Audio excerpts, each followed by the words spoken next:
songe.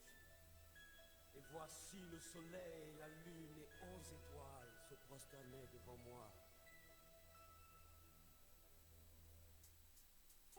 Dieu m'a dit je serai élevé. Il me l'a montré, c'est clair et c'est net. Mais le diable veut le contraire. Il a décidé de me faire échouer. Mais il a menti, oh. Menti, oh. Il a menti, oh. Menti, oh. Yahweh a parlé, il le fera. Jésus-Christ a parlé. J'aurai la victoire. Merci Saint-Esprit. J'aurai la victoire. La victoire.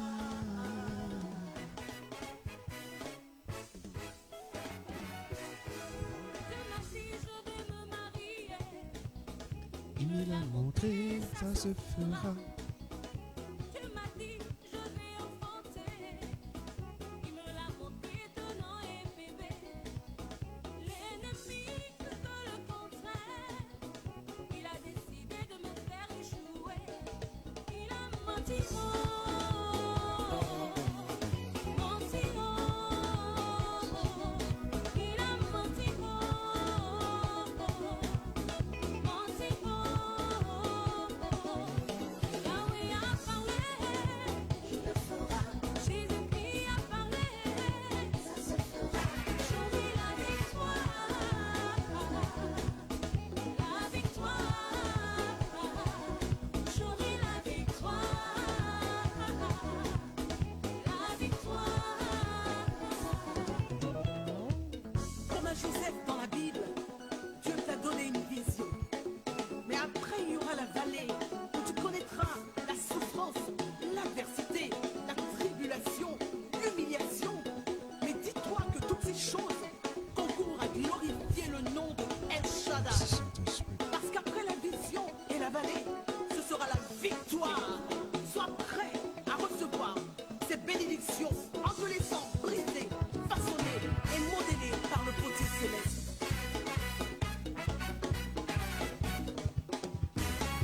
Ça c'est le potier. Merci Seigneur. Descends chez le potier.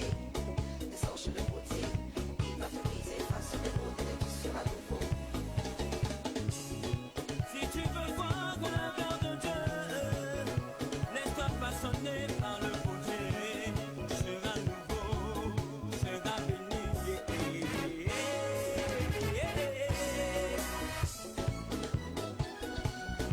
Alléluia. Shalom chez vous, shalom chez nous. Que Dieu nous bénisse. Oui, nous sommes très heureux. Venons tous, célébrons l'Éternel qui nous donne la victoire en tout temps. Oui, bénissons son nom, car ses promesses pour nous sont oui et amen. Nous sommes très heureux encore ce soir de partager ce programme avec vous. Nous profitons de cette occasion pour vous dire shalom chez vous, shalom chez nous. Soyez la bienvenue dans la présence de votre Père. Soyez la bienvenue.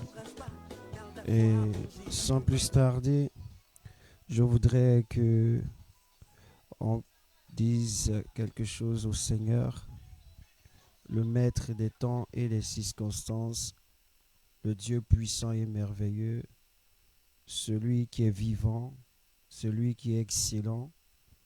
Je voudrais que tu fermes les yeux. Fermons ensemble les yeux. Et nous allons observer la présence de notre Père.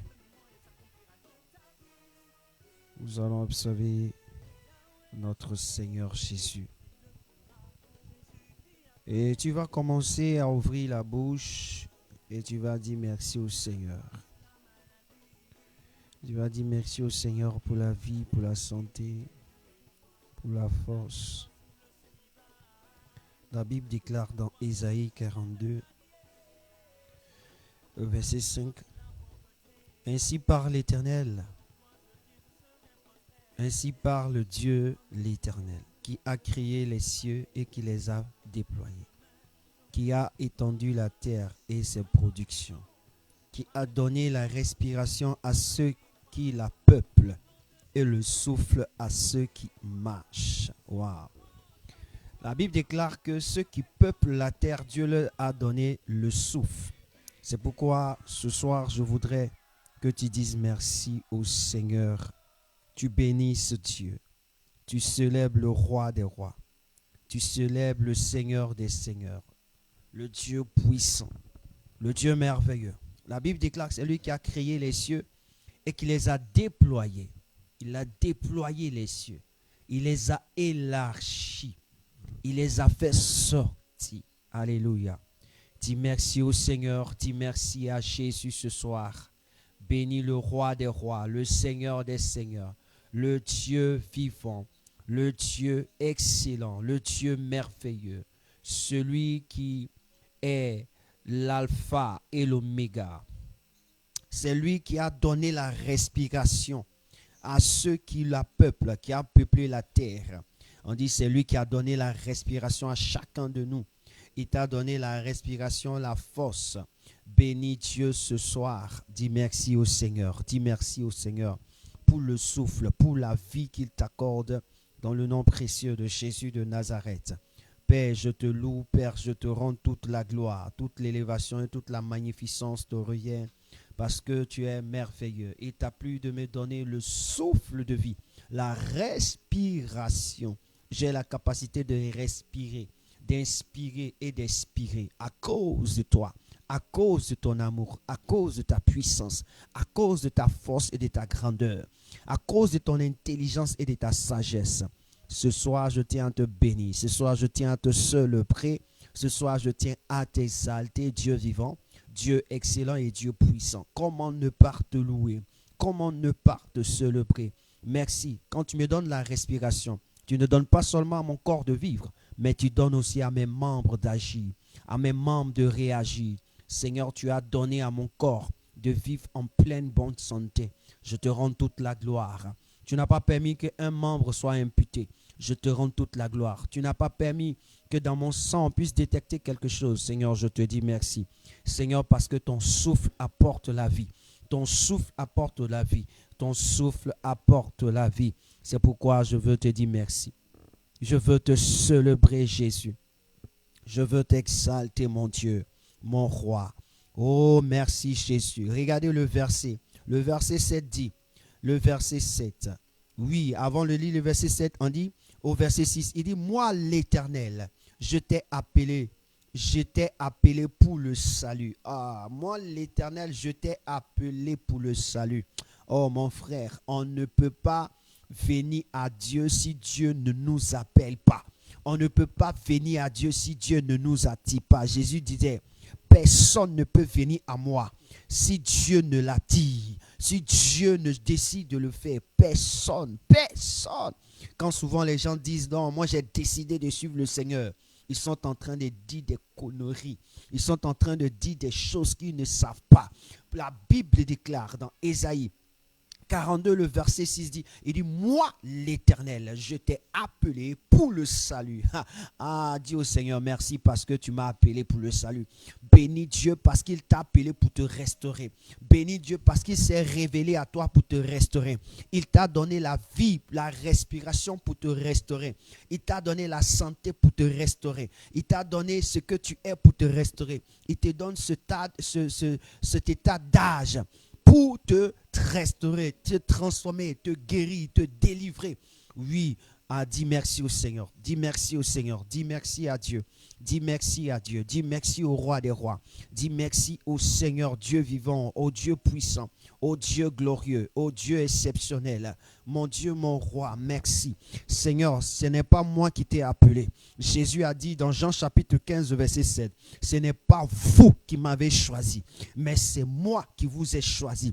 Nul n'a la capacité de pouvoir te choisir. Nul n'a la capacité de pouvoir aller vers toi de sa propre conscience. C'est toi Dieu. Seigneur, aujourd'hui, si je suis venu sur la terre, ce n'est pas de mes efforts, ce n'est pas à cause de ma prière, ce n'est pas à cause de ma sanctification, ce n'est pas à cause de ma bellesse, ce n'est pas à cause de ma beauté, ce n'est pas à cause de ma taille, ni à cause de mon âge, ni à cause de les années que j'ai passées dans ta présence, mais c'est à cause de ton amour, c'est à cause de toi-même. Seigneur, ce soir, je tiens à te dire merci. Je tiens à te dire merci. Je tiens à te bénir. Il dit, je t'ai appelé pour le salut et je te prendrai par la main. Alléluia. Je te prendrai par la main. Cette partie, je vais la remettre. Il dit de te regarder. Je te regarderai et je t'établirai. Oh my God. Il dit traiter alliance avec le peuple pour être la lumière des nations. Il dit traiter alliance avec le peuple pour être la lumière des nations. Dieu décide de faire de toi quelqu'un d'exceptionnel. Pas que toi tu veux être exceptionnel, mais Dieu décide de faire de toi quelqu'un d'exceptionnel parce que c'est lui qui le veut. Il dit quoi? La lumière des nations pour faire quoi? Pour ouvrir les yeux des aveugles, pour faire sortir des prisons le captif et de leur cachot ceux qui habitent dans les ténèbres. Alléluia. Dieu t'a choisi, Dieu m'a choisi pour que nous puissions être un canal, un outil pour la gloire de Dieu, en ce que nous devons être capables de pouvoir ouvrir les yeux aux gens. Nous devons être capables de pouvoir faire entendre ceux qui sont sourds. Nous devons être capables de pouvoir délivrer, sortir de la prison ceux qui étaient emprisonnés dans les ténèbres. Et cela se fait quoi? Par la parole de Dieu. C'est pourquoi ce soir, parce que Dieu a confiance en toi. Dieu a confiance en toi. Confiance en toi. C'est pourquoi il t'a appelé. Dieu a confiance en toi. C'est pourquoi il t'a choisi. Dieu a mis des potentialités quand tu te tiennes dans sa présence. Parce que c'est en cela que tu peux être transformé. Tu peux apporter la lumière. C'est en cela que tu peux emmagasiner la lumière pour pouvoir transmettre la lumière. Oh my God. Merci Jésus de Nazareth. Dis merci encore Seigneur ce soir. Frère, dis merci au Seigneur. Sœur, bénis Dieu. Bénis le roi des rois. Le Seigneur des seigneurs. Le Dieu vivant. Le Dieu excellent. Le Dieu puissant. Merci Jésus. Merci Jésus. Merci roi. Merci Seigneur. Merci Dieu puissant. Merci Dieu exalté, Dieu merveilleux. Comment ne pas te bénir? Comment ne pas te célébrer? Comment ne pas t'exalter? Oh mon Dieu, oh mon roi. Merci Jésus de Nazareth.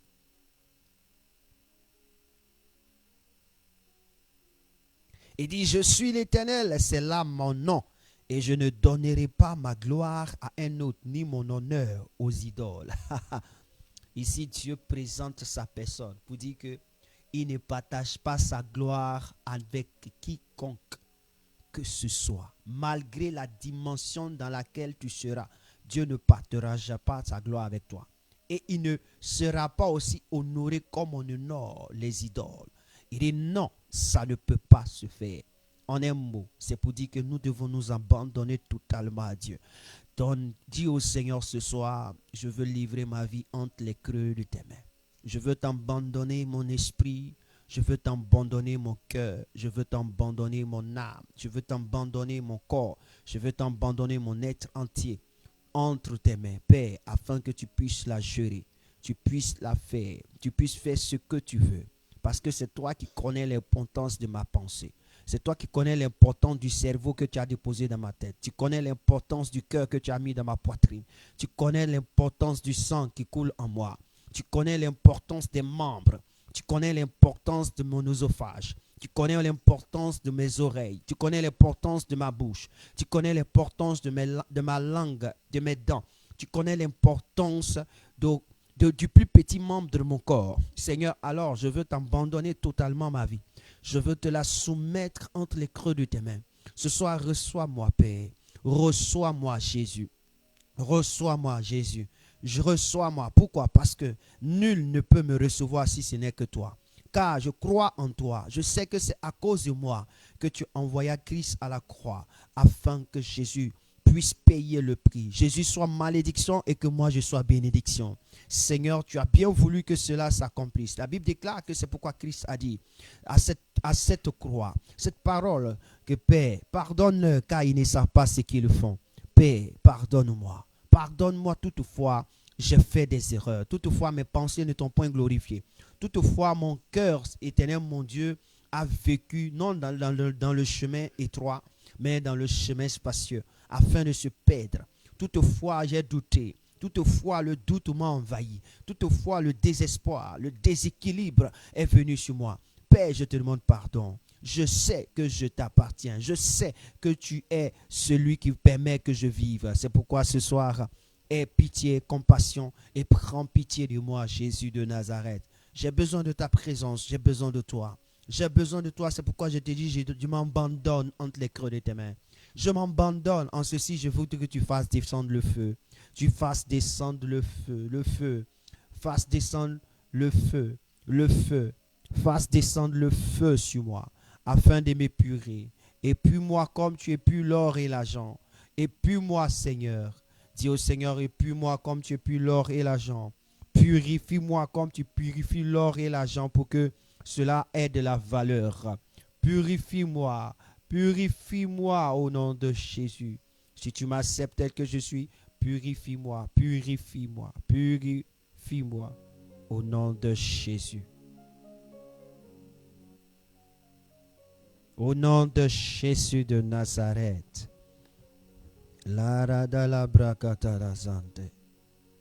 Merci Seigneur. Wow. Le verset 6 dit, je te prendrai par la main.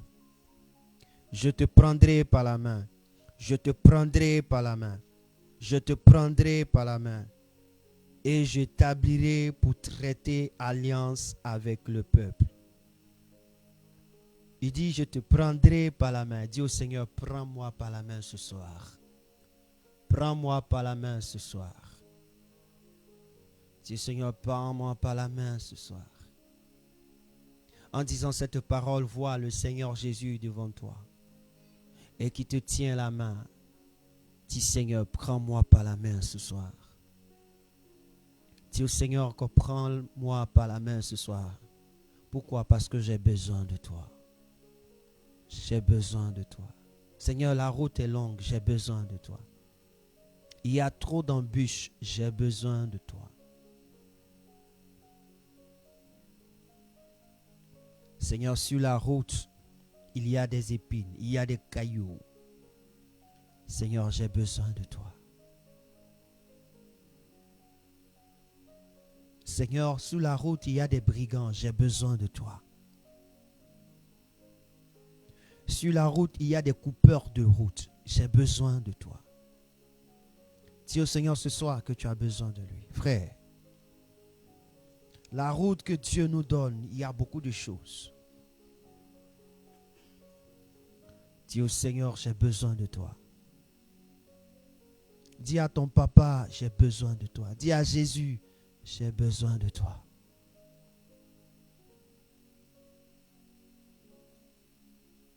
Sur la route, il y a assez d'épreuves. Il y a assez de tentations.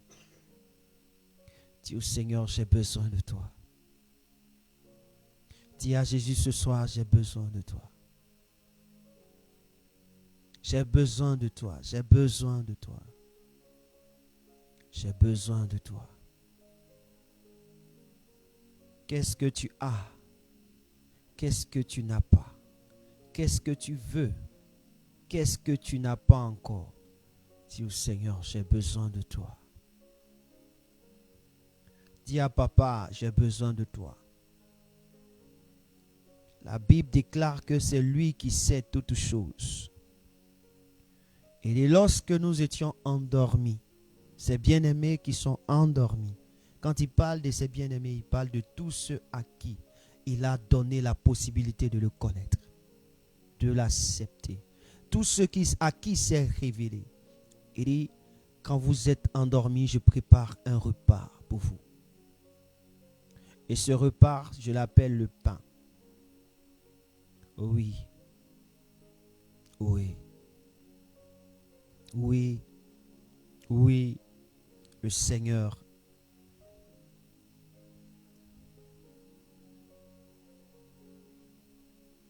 Seigneur, j'ai besoin de toi. Personnellement, j'ai besoin de toi.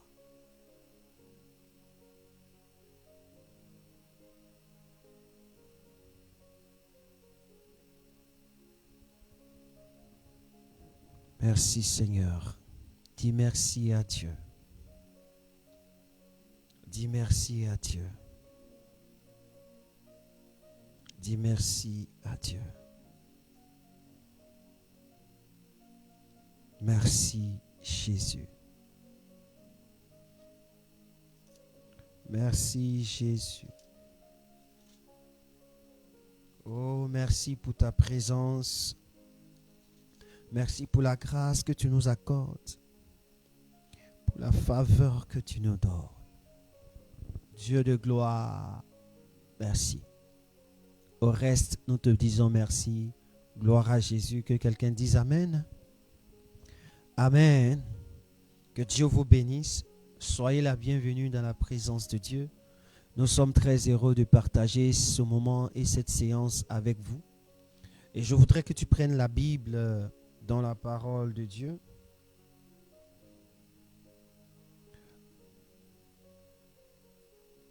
La Bible qui est la parole, dans laquelle se trouve la parole de Dieu. Je voudrais que tu prennes Luc le chapitre 24. Nous allons lire les versets 36 à 40. Luc. Dieu va t'éclairer ce soir. Dieu nous réserve toujours des grandes choses. Il nous éclaire pour sa gloire. Il nous éclaire pour sa faveur. Et il nous éclaire pour son onction. Jésus de Nazareth. Luc chapitre 24, versets 36 à 40 que je lis, la parole de Dieu. Tandis qu'il parlait de la sorte, lui-même se présenta au milieu d'eux et leur dit, la paix soit avec vous. Saisi de frayeur et d'épouvante, il croyait voir un esprit, mais il le dit, pourquoi êtes-vous troublés et pourquoi pareille pensée s'élève-t-elle dans vos cœurs? Pensée s'élève-t-elle dans vos cœurs? Il faut souligner ça. Il dit, mais il leur dit, pourquoi êtes-vous troublés? Et pourquoi pareille pensée se lève dans vos cœurs? Le Seigneur est en train de nous dire que les pensées ne s'élèvent pas dans notre tête. Il dit, c'est dans notre cœur. Il souligne ça.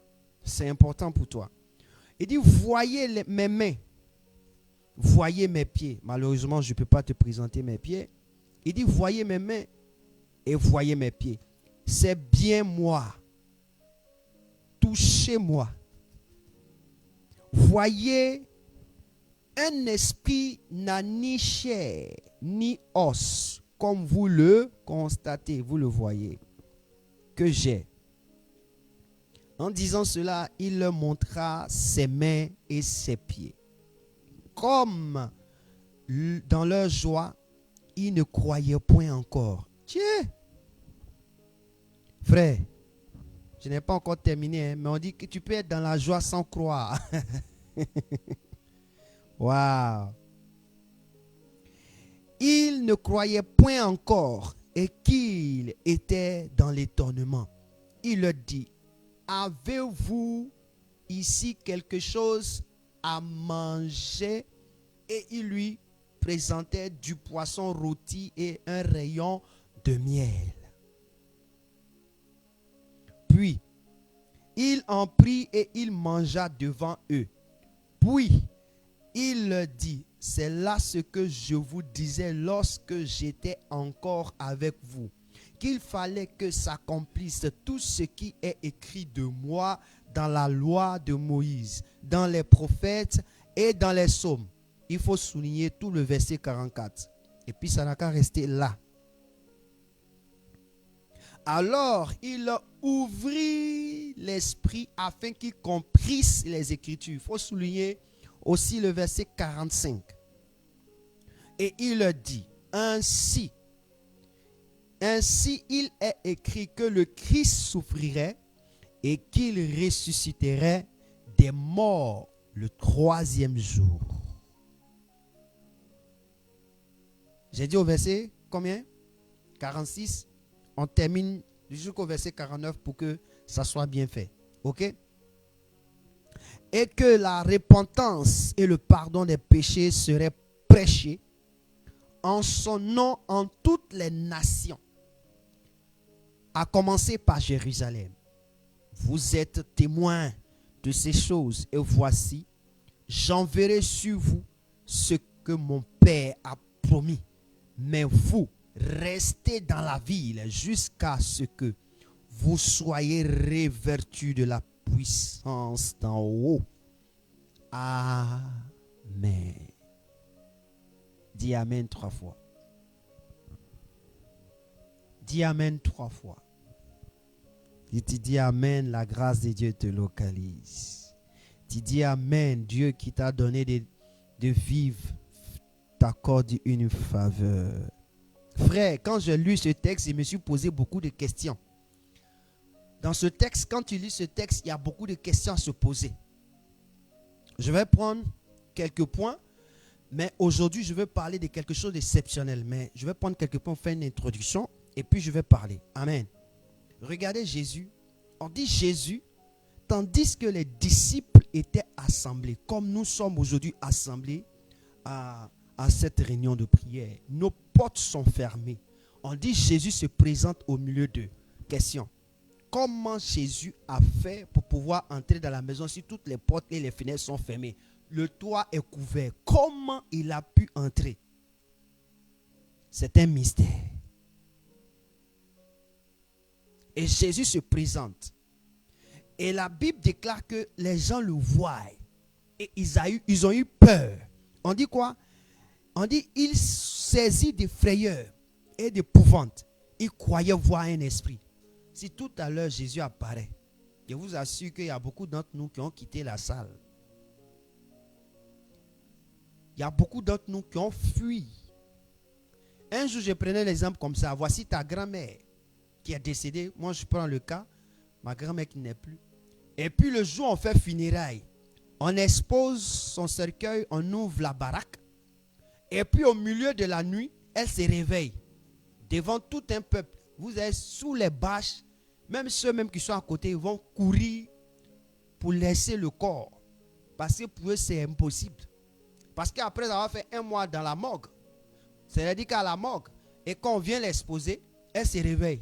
Il y a des gens qui ont cassé leur cou, qui ont cassé les pieds, qui ont cassé les bras. Pourquoi? Parce que ça dépasse l'entendement. C'est la même manière Jésus apparaît.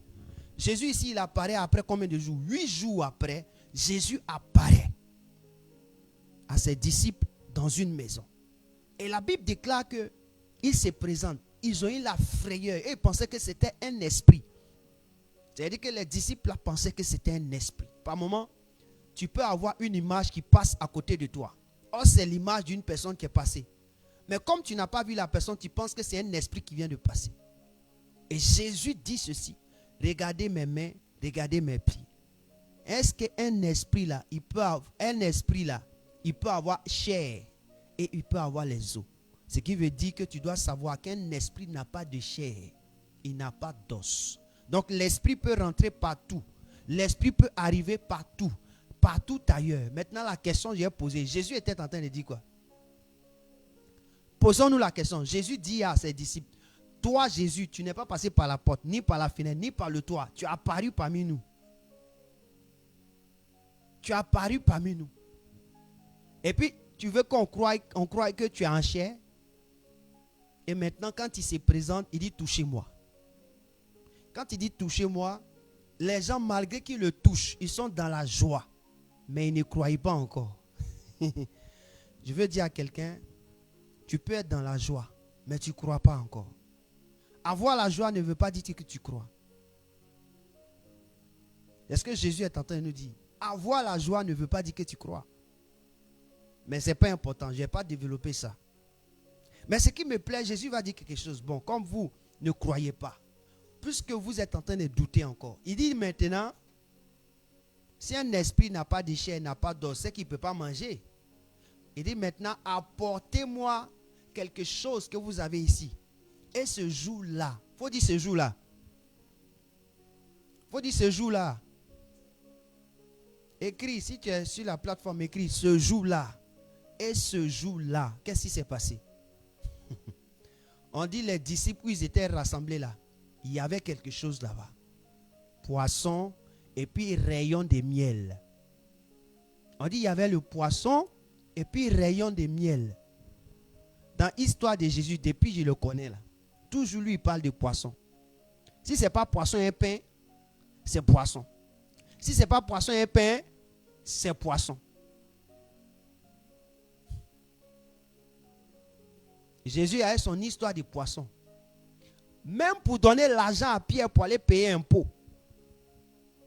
il a parlé de poisson. Je me suis posé la question. À part poisson et puis rayon de miel, il n'y a pas autre nourriture dans la maison des Juifs là. Pourquoi chez eux on trouve toujours poisson? Est-ce que tu as une fois posé la question?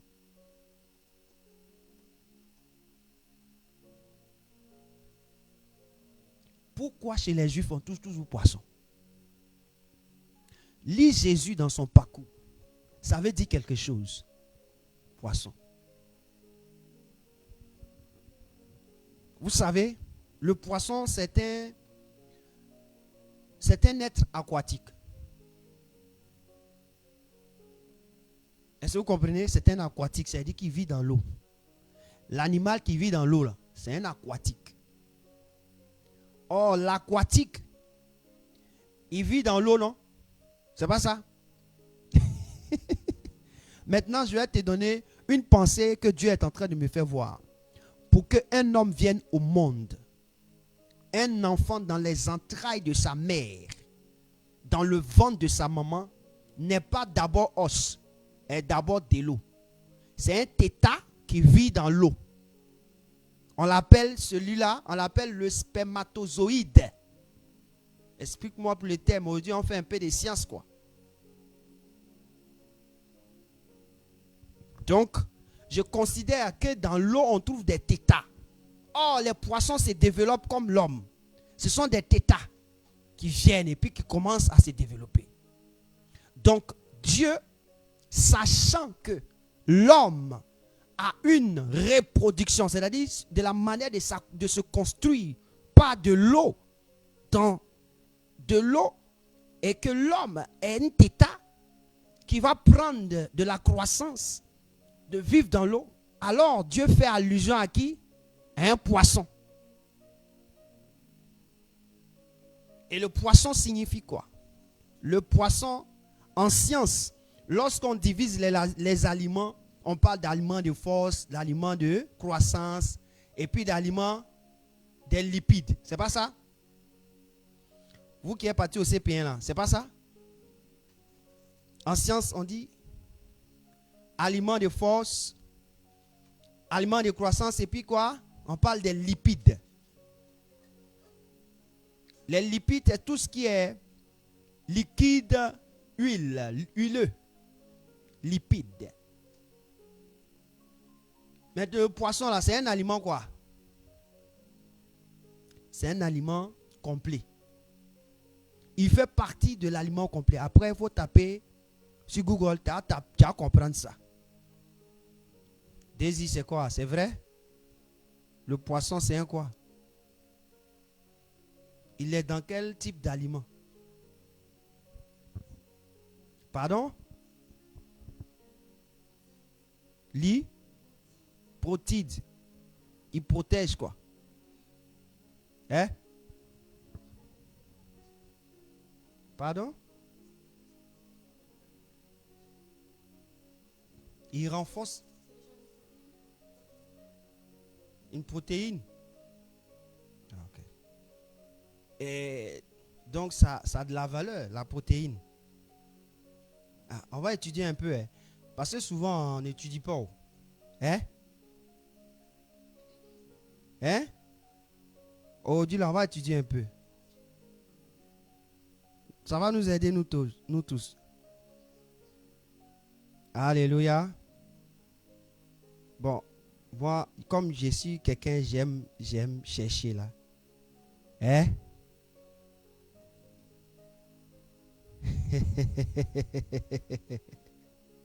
Alléluia. Eh.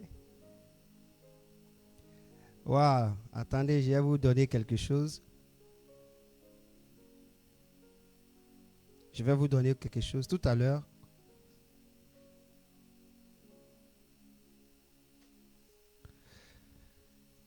Ah, les élèves, allez-y à l'école pour comprendre. Quand on va au CP1, on nous a dit, moi j'ai fait au moins CP1, excusez-moi. L'aliment qu'on appelle les protides, c'est autre chose. Mais je suis en train de parler de l'aliment de croissance. Quand tu regardes dans l'alimentation de croissance, tu as trouvé le poisson. Dans le poisson, il y a les protides. Dans le poisson, il y a les lipides. C'est un aliment complet. C'est pourquoi il nous permet de croître. Ça se trouve dans le langage d'aliment de croissance. Donc, le poisson croît. L'homme croît. Je peux dire quoi encore? Donc, la question ici que je me pose, Jésus, ce jour-là, les disciples là, ils n'ont pas eu autre chose. Si ce n'est pas poisson puis rayon de miel, explique-moi ça. On ne peut pas écrire quelque chose comme ça. Poisson. Je donne dans Matthieu. Un jour, Jésus doit payer des impôts. Et puis il dit au fils de Jonas là, il dit Simon, hey, je sais que les gars d'impôts là, ils t'ont parlé. Qui doit payer impôts? Il dit normalement ce sont les étrangers. Et puis Jésus lui répond, mais ils t'ont dit quoi? Toi tu n'es pas étranger d'ici, mais tu dois payer impôts. Il dit oui. Il dit bon d'accord, on va régler le problème ça là.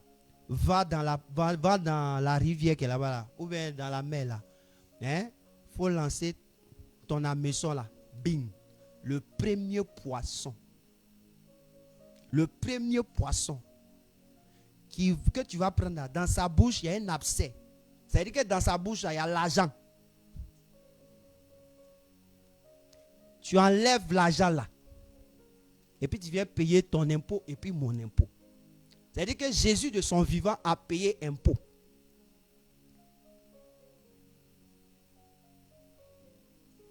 Donc le poisson est un aliment qui regorge quelque chose. Comme on peut dire, si on parle de l'argent dans sa bouche, il tient quoi dans sa bouche? Il tient des trésors. C'est un trésor qui ne doit pas manquer chez les Israélites. C'est pourquoi Jésus, depuis il est venu là, quand on dit qu'il a multiplié la nourriture là, c'est quoi il a multiplié? Poisson et du pain. Il multiplie toujours poisson et du pain. Pourquoi? Parce que le poisson est un symbole de richesse. Le poisson est un symbole de richesse. Je prends un cas, Jonas. Jonas chapitre 1, verset 1 à 5. Quand tu lis, la Bible déclare que Dieu qui est Dieu. On dit, il y a un monsieur qu'on appelle prophète Jonas qui fuyait la face de Dieu. Il est parti sur la mer. On l'a jeté dans l'eau, mais Dieu n'a pas voulu qu'il reste dans l'eau pour mourir. Il a pris un gros poisson, un grand poisson, c'est pas un gros, et puis il l'a envoyé. On dit grand poisson là, il a avalé Jonas. Je veux dire à quelqu'un, si poisson est capable d'avaler l'homme, et puis l'homme mange poisson, Donc, c'est pour te dire que poisson mange l'homme. Alléluia. Alléluia. Vous savez, dans l'eau, il y a un poisson qui est le premier à manger l'homme. Quand l'homme meurt dans l'eau, le premier poisson qui vient pour te manger, il est petit comme ça. Il a les gros yeux comme ça. Lui, quand il vient, il touche tes parties précieuses, les yeux, ta partie intime, et puis il laisse, et puis il s'en va. Et puis les autres maintenant viennent. Écoute-moi très bien.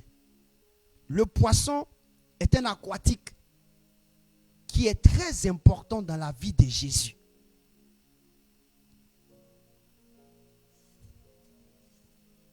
De la même manière, le poisson a été utile pour Dieu, pour Jonas. C'est comme ça, le poisson sera utile pour Jésus dans son ministère. Oh, quand vous regardez la parole de Dieu, dit quoi? Quand vous regardez dans la parole de Dieu dans Luc, la Bible déclare que Jésus croissait en stature et en sagesse. Il croissait en stature et en sagesse devant les hommes et devant Dieu. Il croissait. La croissance révèle l'identité d'une personne qui se transforme, qui prend une forme à chaque fois, qui prend une autre forme. Et le poisson qui est là prend une forme chaque fois qu'il grandit, chaque fois qu'il vieillit. Or, une personne qui prend une forme, c'est-à-dire se rajeunir, c'est un rajeunissement, c'est un rajeunissement pour aller vers un objectif précis. Allons-y dans 1 Samuel. Ça, c'est, je veux parler, avant de parler d'1 Samuel, je veux parler du poisson et puis on va s'arrêter là. Quand tu vas comprendre ceci. Le poisson, comme je te l'ai dit, est très important. Il est très important. Je vais donner un conseil. Comme Jésus nous donne ce conseil. Jésus, quand il dit, y a-t-il pas quelque chose à manger? Il est en train de nous dire que lui, ressuscité, des ressuscités, le corps qu'il arrivait avec, c'est en même temps un corps à double réplique. Le corps est capable d'apparaître dans un lieu où tout est fermé, mais le corps est capable de consommer. Ce qui veut dire que Jésus est en train de nous révéler que le jour où nous serons tous ressuscités, on aura des corps célestes et en même temps des corps physiques capables de pouvoir avoir une attraction avec le monde physique. Parce que quand il lit la Bible, quand nous serons ressuscités, Dieu va nous récompenser, il va nous donner des villes à gérer. Nous serons des ambassadeurs dans des villes du Seigneur. Nous serons comme on appelle, des maires, ou bien nous serons, comme on appelle, des gouverneurs dans des villes. Et quand on doit venir du ciel pour gouverner sur la terre, il faut avoir un corps capable de pouvoir rester là. Donc Jésus, la résurrection de Jésus lui a donné double nature. Mon frère, tu auras ta double nature. Cette nature que tu auras sur la terre, quand tu vas mourir, tu vas avoir une nature céleste, mais plus cette nature que tu avais déjà eue, Dieu ne va pas te l'arracher, il va te la redonner encore. Donc c'était pour montrer au fait la nature de Jésus qu'il avait. Il n'aura plus une nature humaine seulement, mais il aura la double nature. En un mot, c'est une double nationalité quoi. C'est-à-dire qu'il a la nationalité céleste et puis il a la nationalité terrestre. Jésus est fort. Pourquoi? À partir de la résurrection. Voici le motif pour lequel Jésus dit, ne travaillez pas par action de partie. Où tu es là, mon frère, il ne faut pas prier Dieu parce que demain, tu penses que c'est pour avoir seulement le paradis. Non. Le paradis là, c'est la double nature. C'est pour avoir la nature de Dieu. Et puis conserver cette nature là que tu as. C'est ce que Jésus nous dit. Parce que je veux dire à quelqu'un, tu ne pourras pas conserver cette nature si tu abandonnes Dieu. Tu ne pourras pas conserver cette nature dans laquelle tu es si tu laisses Dieu tomber. Mon frère, c'est ce que Jésus nous a dit. Donc Jésus est en train de nous donner une vraie révélation. Il dit, mes amis, nous sommes limités en ce moment. Donc la mort a la capacité de nous faire disparaître, c'est-à-dire de faire disparaître notre nature. Mais je veux te dire que le fait que j'ai la capacité de manger du poisson, c'est-à-dire que j'ai cette nature qui est terrestre, mais en même temps que j'ai cette nature céleste qui est capable d'apparaître au milieu de vous. C'est pourquoi quand on rentre dans le livre de Genèse, il y a 3 identités, 3 personnes qui viennent voir Abraham. Quand vous lisez Genèse chapitre 18, Genèse chapitre 19, 20, vous allez voir, il y a 3 personnalités qui viennent voir Abraham. Abraham était assis devant sa maison. Il était en train de regarder et tout d'un coup il soulève sa tête, il voit 3 hommes qui sont en train de passer. Il dit, hey, messieurs, ne passez pas, ne partez pas. Rentrez chez moi, je vais vous donner à boire, à manger, je vais laver vos pieds. Les hommes acceptent de rentrer chez lui. Et qu'est-ce qu'ils disent? Ils disent, comme tu nous as reçus, il lui demande, et ta femme Sarah? Et la Bible déclare que, il dit, sa femme Sarah est dedans là-bas. Et quand il le dit, il dit, mais et vos enfants? Et puis, Abraham dit, mais Sarah, elle est vieille, hein? Moi-même, il y a comment ici devenu? Je ne peux même plus faire, mon moteur là, il ne fonctionne plus. Il dit, mon moteur ne fonctionne plus. Il dit, ah bon? Ah d'accord. Il dit, ah, cette année, l'année prochaine, Sarah va enfanter. Il dit, hey, excusez-moi, monsieur, moi-même, je n'ai plus de frein. Je ne sais même plus voir. Je ne sais pas comment on fait. Sarah même là, oh là là. Donc, comment on va faire pour que ça arrive? Et la Bible déclare, quand il lit, on dit l'Éternel descendit. Quand il était en train de partir, les 3 personnes devaient partir. Il y a un qui est resté. Dieu a dit que nous sommes venus en 3, mais un va rester. L'enfant, le fils va rester pour que le fils naisse. Donc celui qui est resté là, c'était le fils. Et puis les 2 autres qui sont partis, c'était le Père et le Saint-Esprit. Ils sont partis voir Sodome et Gomorrhe. Ils ont détruit Sodome et Gomorrhe. Le Père et le Saint-Esprit, ils ne jouent pas. C'est le Fils qui a compassion. Vous comprenez? Et donc, qu'est-ce qui va se passer? Là, Dieu va se révéler à quoi? À Abraham en 3 identités. C'est-à-dire qu'il va lui révéler un corps qui est capable de rester parmi vous et un corps qui est capable de ne plus rester parmi vous, mais d'opérer avec Dieu. Donc, le corps qui était capable, c'était le Fils. Mais le corps qui était capable d'opérer avec Dieu, c'était le Saint-Esprit et Dieu. Dieu nous révèle cette identité-là pour dire que nous aussi, quand nous allons mourir dans le Seigneur Christ, notre corps, la terre va faire disparaître. Mais au jour de la résurrection, nous serons reconstitués tel que Dieu nous a fait. C'est-à-dire que brise sera brise. Je ne vais pas changer d'identité. Mais l'identité que je vais posséder une double nature. Double nature. J'aurai une nature céleste. Je vais poser la question à quelqu'un ce soir. Est-ce que tu ne veux pas avoir une double nature? Ça te permet de faire tout. Imagine si moi j'avais double nature, j'allais apparaître chez toi au moment où je suis en train de parler. C'est-à-dire, je suis en train de parler, puis j'apparais chez toi en même temps. Ah oui, ça c'est l'œuvre le plus excellent de Dieu. Il y a des personnes qui disparaissent et qui apparaissent. Quand il lit la Bible, tous ceux qui sont conduits par le Saint-Esprit ont la capacité de disparaître et d'apparaître. Il y a un monsieur qu'on appelle Philippe, rempli du Saint-Esprit. Dieu le prend de Samarie, il l'envoie dans le désert. Il finit de prêcher et puis Dieu l'enlève là-bas, il l'envoie quelque part. C'est-à-dire que Dieu est capable de te prendre et de te mettre ici et de te prendre et de te partir comme ça. Alléluia. Mais le problème, pour constater ces choses, il fallait le poisson et puis quoi? Le rayon de miel. Je t'ai donné que le poisson parle de richesse. Parce que Jésus nous a montré que le poisson, dans la bouche du poisson, c'est la richesse. Le poisson est quelque chose que Dieu utilise pour sa gloire. Pour protéger. Alléluia. Pour protéger.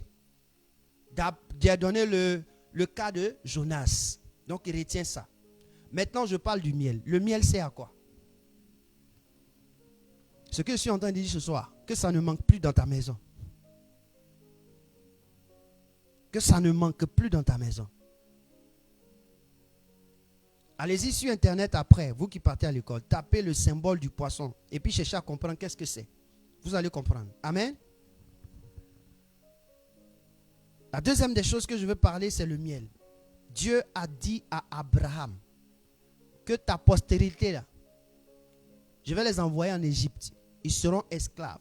Quand je vais les délivrer, je vais les envoyer dans un pays où coule le lait et le miel. On est d'accord? Dans la Genèse, jusque là, on dit que c'est dans un pays où coule le lait et le miel. Mais depuis que Jésus est venu là, on n'a jamais parlé de miel. Hein? Est-ce qu'on a parlé de miel? Quand Jésus a fait son ministère, on n'a jamais parlé de miel. Hein? On parlait de pain, poisson. Pain, poisson. Mais à ma grande surprise, Jésus ressuscite. On parle de poisson, on enlève le pain et puis maintenant on met miel. On dit rayon de miel. Qu'est-ce qui a changé? Qu'est-ce qui s'est passé? Ce n'est pas fortuit. Parce que Dieu ne peut pas dire, je vais vous donner une ville, un pays dans lequel il y a le lait et le miel. Et puis Jésus qui vient sauver ne va pas goûter le miel. On ne va pas écrire dans son histoire le miel. C'est impossible. Le miel, c'est à quoi? Quand il va dans 1 Samuel chapitre 14, verset 20, 4 à 31, je te dis, je vais t'expliquer. Il s'agissait d'une guerre qui a éclaté. Et le roi en ce temps était Esaü. Était Saül. Le roi était Saül. Et Saül a défendu aux gens de manger quoi que ce soit pendant la guerre. Et son fils qui était Jonathan n'était pas là quand il parlait. Jonathan et la troupe ont combattu fatigués. Quelqu'un qui va au combat sans manger. Ils étaient fatigués. On dit qu'ils étaient en train de perdre des hommes. Ils vont fuir pour aller dans une forêt. Ils vont arriver dans la forêt. Ils vont trouver, il y a le miel qui était par terre. Et puis les gens disent, ah, le roi a dit, il ne faut pas en manger. Mais on est en train de mourir. Le roi a dit, il ne faut pas en manger. Donc, il veut qu'on mourir. Donc, son fils Jonathan, qui était l'un des chefs, a pris le bois qui était dans sa main. Il a touché pour voir. Il a senti, il voit que c'est du miel. Il a goûté. À peine il a goûté, sa vie était régénérée. Sa vie était, c'est comme si on venait de lui donner une force. Il dit, hey, prenez, mangez, prenez. Il dit, quand ils ont prié tous, et tous s'étaient réveillés. On dit, ils ont poursuivi leurs ennemis. Ils les ont combattus jusqu'à les ont tués et tous. Au point où ils sont rentrés même dans la ville. Tout ce qu'ils trouvaient, ils ont commencé à manger sans s'inquiéter. Ils ont mangé même des animaux avec le sang. Et là, ils ont tout gâté. Parce que la force qui était en eux, là, ils ne pouvaient plus contrôler. Le miel. Le miel, c'est un aliment de régénération. Donc, quand tu vois le poisson, il fait quoi? Il te fait croître. C'est un aliment qui possède la richesse. Mais le miel te régénère, te récanque. Ça te revitalise. Donc, si le miel manque chez toi à la maison, tu as un problème.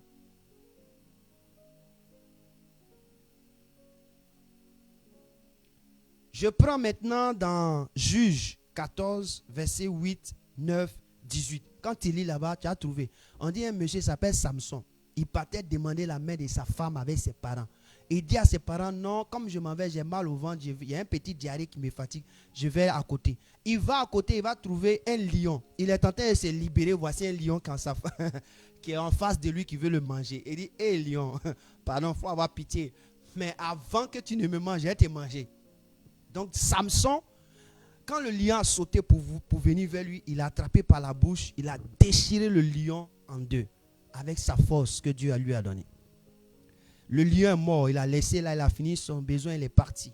Un jour, il repassait là, et puis il dit, il va passer voir comment le lion est. Il arrive là-bas, et puis il trouve dans le lion, quoi? Vous me dites. Il trouve quoi? Il trouve dans le lion du miel. Et puis il prend, il dit pas à quelqu'un, il va maintenant là où il cherche, il doit prendre la femme là, il donne ce proverbe pour dire que, donnez-moi ce qui est la signification de ça. Dans le fort, on a trouvé le doux. dans le fort, on a trouvé le doux. Ça veut dire quoi? Si vous trouvez, je vais vous donner ça. Ils ont scellé la femme de Samson jusqu'au dernier jour. Elle est venue voir Samson, pardon. Parce que Samson lui avait déjà dit. Samson lui a dit non, c'est simple. C'est que dans un lion qui est le fort, on trouve le doux qui est le miel. Maintenant, je veux te poser la question. Pourquoi Jésus mange le miel? Parce que c'est un lion. On devait trouver en lui le miel. Et puisqu'en lui le miel, on a trouvé le miel qui est la douceur de Christ. C'est sa douceur qui nous a sauvés. La douceur de Christ nous a sauvés. Il devait maintenant consommer miel pour que lui qui est le lion de la tribu de Juda, en lui se trouve le miel pour l'accomplissement de cette parole. S'il ne mangeait pas le miel, la parole que Samson avait fait en tant que prophète n'allait pas s'accomplir. Donc Jésus à sa résurrection a accompli que dans le lion, c'est-à-dire dans le quoi? Dans le fort, on a trouvé quoi? Le doux. Or, le fort, ce n'était pas quand Jésus n'était pas encore mort. Le fort, c'est quand Jésus est ressuscité. Parce que le fort, c'est quelque chose qu'on ne peut pas dompter. Donc, comme Jésus est ressuscité, ce n'était plus le pain dont il avait besoin.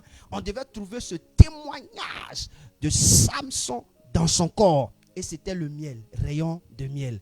Donc, là encore, ça vient pour attester que quand la parole dit, je vous ai dit quoi? Au verset 44, il dit, puis il leur dit, c'est là ce que je vous ai dit, lorsque j'étais encore avec vous, qu'il fallait que s'accomplisse tout ce qui est écrit de moi, de la loi de Moïse. On n'a pas dit quoi? De la loi de Moïse, dans les prophètes et dans les psaumes. Samson était un juge, en un mot un prophète. Donc dans les prophètes. Donc quand il regarde Jésus, il ne fait qu'accomplir ce qui a été dit dans sa vie. Donc mon frère et ma soeur, si tu fais partie de celui qui a vaincu la mort et que tu es un lion, alors tu dois aussi consommer du miel. Si tu n'as pas de miel chez toi, tu as un problème. Parce que le miel est un aliment aussi que quoi?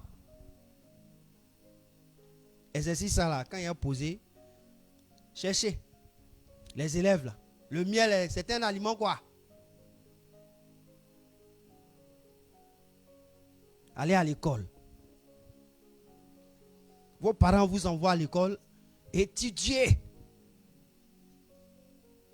Alléluia. Maintenant, pour terminer, puisqu'il est l'heure, qu'est-ce que je veux dire? À quoi te servira le poisson et le miel? Pour terminer. Le miel démontrera à ta personne ta douceur. Révélera le sens de ton amour. La douceur. Jean chapitre 3 verset 16. Car Dieu a tant aimé le monde qu'il a donné sa douceur. Il a donné la douceur. Regardez le miel, elle tombe comme ça. Quand il soulève, ça. La douceur. Si tu dois réprimander quelqu'un, si tu veux faire quelque chose, qu'il n'y a pas de douceur, il n'y a rien qui est constaté comme douceur, c'est zéro. Ta vie ne sera que zéro. 2. Le poisson. C'est une croissance. Le poisson te permet de croître, de révéler ta croissance. Un homme qui dit qu'il est en Christ, qui ne croit pas, il y a problème. Qui décroît, c'est qu'il y a problème. Tu ne peux pas être en Jésus et puis ne pas croître. Parce que dans le poisson, dans la croissance, il y a une richesse. Il dit croissez. Croissez en statut, en sagesse. Croissez. Tu dois croître. C'est une richesse. Si tu ne crois pas, ce n'est pas bon. Et regarde quelqu'un. Les riches, ils continuent de chercher l'argent. Quand il n'a rien, tu continues de chercher l'argent. Peut-être ton salaire, c'est 500 euros. 1000 euros. 1500 euros. Et puis ça augmente. Mais si toi, tu restes sur 500 euros, mon ami, tu ne crois pas. Parce que de la manière Dieu t'a fait là, tu crois. Tu es parti des tétards. Tu es venu en embryon. Embryon, tu es devenu enfant. Enfant, tu es devenu fœtus. Fœtus, tu es devenu enfant. Enfant, tu es devenu, comment on appelle, être vivant. Être vivant, tu es devenu bébé. Bébé, tu es devenu quoi? Adolescent. Adolescent, tu es devenu jeune. Jeune, tu deviens adulte. Adulte, tu deviens vieillard. C'est une croissance. Tout ce qui croit est riche, est une richesse. Donc l'homme, Dieu, par Jésus, par sa résurrection ici dans ce texte, est en train de nous révéler que quiconque ne croit pas ne fait pas partie de lui. Donc pose-toi la question maintenant. Depuis accepter Jésus là-haut, quel est mon niveau spirituel? Depuis j'ai pris Dieu là-haut, où je suis? Où je me trouve? Est-ce que quand j'ai accepté Jésus, et puis maintenant où je suis là-haut, j'ai régressé, j'ai avancé, je crois, ou je deviens vieux? Je vous assure, si tu as posé question à quelqu'un comme ça là, tu l'as insulté, hein? Ça fait combien d'années tu es dans le Seigneur? Il va dire, tu veux m'insulter? Parce que question qui est derrière, la personne même, elle sait ça. Ça fait, parce que quand on pose question comme ça fait combien d'années tu es dans le Seigneur? C'est-à-dire que ce n'est pas bonne question. Parce que quand on te regarde, ta douceur, où on doit trouver le lion de Judas en toi. Avec sa douceur, on ne voit pas le lion. On voit qui? On voit le lion qui mange. Et c'est à partir de là qu'il faut comprendre que le diable a commencé aussi à se fabriquer des lions qui sont prêts à manger les gens. Toi, tu n'es pas le lion qui est doux, hein, mais tu es le lion qui mange les gens, qui détruit les gens, qui déstabilise. Et le Seigneur ce soir nous fait comprendre ceci, que Jésus a mangé le poisson et le miel pour nous révéler que dans le poisson, l'homme était. Amen. Et que dans le poisson, on trouve de la richesse. Or, la chose la plus riche dans le monde, c'est l'homme. Tu n'as pas encore entendu, hein? La chose la plus riche dans le monde, c'est l'homme. En l'homme, tout ce qui se trouve dans la terre se trouve en l'homme. Au point où, il y a quelqu'un qui me donnait une histoire, qu'il y a une partie du corps là, quand on prend ça, on enterre avec certaines choses, ça produit de l'or. Je ne dis pas ça parce qu'il y a des gens qui m'écoutent. Ça produit de l'or. Quand on prend cette partie de corps, on enterre avec certaines choses. Quand il laisse, ça produit de l'or quelque temps après. C'est pour dire qu'en l'homme, il y a tout. Mais cette personne, en l'homme qu'il y a tout, si elle ne croit pas, elle reste seule. On dit quand on baigne une sémence dans la terre, si elle ne produit pas de fruit, elle reste seule. Si elle ne meurt pas, elle reste seule. Je veux dire à quelqu'un ce soir, le Seigneur est en train de nous interpeller pour que nous sachions ceci, qu'il est important de pouvoir croître et il est important dans notre croissance d'être doux. Et cette douceur va nous permettre de pouvoir accéder à des biens célestes. Que le Seigneur nous bénisse. Ce soir, tu vas dire au Seigneur, Jésus, après ta résurrection, tu as apparu parmi les gens. Normalement, on doit savoir que tu es un esprit, mais tu avais les os, tu avais la chair. Et tu avais la capacité de manger le miel, de manger du poisson. Ce qui veut dire que tu avais la double nationalité. La nationalité terrestre et la nationalité céleste. Ce n'est pas un péché d'avoir ça.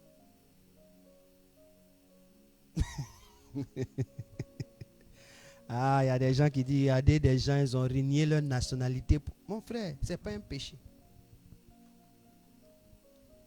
Je veux terminer par là. Ce n'est pas un péché. Quand il ne connaît pas Dieu, il y a certaines erreurs que tu fais. Va lire Jérémie chapitre 29, à partir du verset 1. Quand tu finis de lire, viens me poser la question. Est-ce que ce que j'ai lu là, c'est réel? Il dit oui, va lire. Vous ne lisez pas où? Quand tu es ignorant, tu fais des bêtises. Mon frère, je t'encourage, toi qui as la nationalité d'une nation, C'est bien. Tu as fait comme Jésus. Si tu ne commences pas sur la terre, ce n'est pas au ciel que tu as commencé. Tu ne commences pas sur la terre, ce n'est pas au ciel que tu as commencé. Ou bien, toi-même, tu as 0 enfant sur la terre. Tu jettes pour toi toujours dans la poubelle. Tu jettes pour toi toujours dans le WC. Tu jettes pour toi toujours dans le lieu de lavage là. Tu as fini avec Aoko. Tout ça là, mon ami, quand tu vas arriver au ciel là, qu'est-ce que tu vas avoir? 0. Donc ce qui est là, je viens de te parler.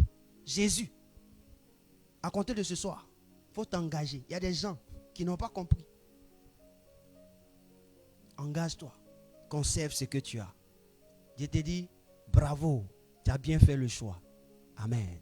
Dis à Jésus, je veux être comme toi. Dis au Seigneur, je veux être comme toi. Dis à Jésus, je veux être comme toi. Tu es le fort. Tu as vaincu la mort. Donne-moi de vaincre les histoires. Donne-moi de vaincre tout ce qui vient au-devant de moi. Donne-moi de vaincre ce qui se présente à moi. Donne-moi de vaincre. Mais en le faisant, donne-moi de le faire dans la douceur. La douceur révèle ton humilité. La douceur révèle ton humilité. L'humilité précède la gloire. La douceur représente l'humilité. Oui, le poisson représente la richesse. Dans le poisson, il y a de la richesse. Le poisson représente un statut de croissance. Oui, mon frère, ma soeur, croissons en Christ. Croissons en Christ. Il y a des gens qui ne croissent pas et qui ne veulent pas croître. Ils veulent toujours rester tels qu'ils sont. Ils continuent de vieillir, mais ils sont des enfants dans leur langage. Ils sont des enfants dans leur pensée, dans leur cœur, dans leur manière de se comporter. À un moment donné, cela joue sur ta vie. Dieu ne fait rien avec les enfants. Dieu ne confie pas des tâches aux enfants. Dieu confie des tâches aux fils. Et Dieu demande des comptes aux fils et aux filles. Si tu n'es pas encore à l'état des fils, que tu es un enfant, comme mon fils qui est là, émeraude, mon frère, tu n'as rien encore compris. Ma soeur, tu n'as rien encore compris. Un enfant qui ne sait même pas connaître la gauche de la droite, il n'a rien encore compris. C'est pas ça, Jésus. Que Dieu te bénisse. Je crois que ce soir, c'était juste pour t'encourager à pouvoir demeurer dans l'humilité et de continuer à croître dans la présence de Dieu. Cette croissance va te favoriser. Je prie le Seigneur, Père éternel, je te rends grâce. Je te dis merci pour ce temps merveilleux, pour cet espace que tu as rendu possible. Nous venons d'entendre que tu, après 8 jours de la résurrection, tu as apparu au milieu des disciples. Tu es un esprit qui était capable d'entrer partout. Mais ce qui me va droit au cœur encore, c'est que tu ne m'es pas seulement apparu pour ne pas pouvoir toucher quelque chose, mais tu es apparu pour nous démontrer quand quelqu'un ressuscite de la mort, il a toutes ses fonctionnalités en place. Il a tout son corps en place. C'est ce que tu venais de nous dire. Pourquoi? Parce que tu as dit à Marie de Magdala, ne me touche pas, car je ne suis pas encore parti au Père. Ce qui veut dire que tu es parti au Père pour un corps céleste, afin que lorsque tu viendras et qu'on te touchera, tu ne puisses plus porter, éternel mon Dieu, le péché de l'humanité encore, mais qu'il puisse voir le corps céleste que Dieu t'a donné, afin qu'il témoigne de toi. Seigneur, c'est ce que je veux. Je viens de comprendre ce soir que tu avais une double nationalité. Tu avais la nationalité céleste et tu avais la nationalité terrestre. Après ta résurrection, tu étais capable d'aller au ciel et capable de vivre sur la terre. Le poisson, il y a certains poissons, il y a certains aquatiques. Il y a certains aquatiques qui sont capables de vivre dans l'eau et sur la terre. Dans l'eau et sur la terre. Dans l'eau et sur la terre. Seigneur, il y a certains aquatiques qui sont capables de vivre dans l'eau et sur la terre. Ils ont une double demeure, une double nationalité. Je te rends toute la gloire. Je te bénis. Pardonne à tous ceux qui pensent qu'avoir une double demeure, une double nationalité est un péché. Éternel mon Dieu, et qui se sont résignés, je te demande pardon pour leur vie. Pardonne-leur, ils ne savent pas ce qu'ils font. Ils n'ont jamais lu Jérémie chapitre 29. Ils n'ont jamais lu pour comprendre. Seigneur, pardonne-leur. Seigneur, fais-leur grâce, que leur esprit s'ouvre pour qu'ils comprennent. Au nom de Jésus. Merci Père, bénis mes frères, bénis mes sœurs. Dis à chacun et fais savoir à chacun que nous devons travailler pour conserver notre corps afin d'obtenir un corps céleste à la suite. Amen. Que Dieu soit loué et que Dieu soit béni. Shalom chez vous et shalom chez nous. Amen.